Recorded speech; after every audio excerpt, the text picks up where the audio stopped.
ఇంకా సర్ప్రైజ్ మా dragon fruits అప్పుడే పండిపోయినాయి, ఇంకా పండాలి.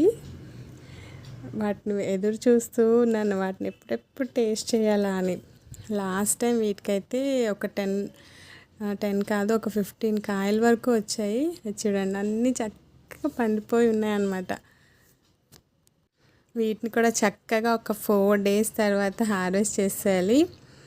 ఎంత అసలు లాస్ట్ టైం కాయల్ని ఆ టేస్ట్ ఇంకా నేను మర్చిపోలేను ఇప్పటికి కూడా. ఆర్గానిక్ మొక్కలు అంటే వాటికి ఆ రేంజే ఉంటుంది. ఎంత స్వీట్గా ఉన్నాయంటే అసలు మార్కెట్లో ఎన్ని డబ్బులు పెట్టి కొనుక్కున్నా మనకు ఆ స్వీట్నెస్ రాదు. చప్పగా ఉంటాయి అసలు బయట నుంచి తెచ్చినవి. ఇవి ఎంత ఎంత బాగున్నాయంటే అంత బాగున్నాయి. కాయలు అలా పెద్దగా అవుతూనే ఉన్నాయి. అవి హార్వెస్ట్ చేయకముందే వాటికి మళ్ళీ పూత స్టార్ట్ అయిపోయింది.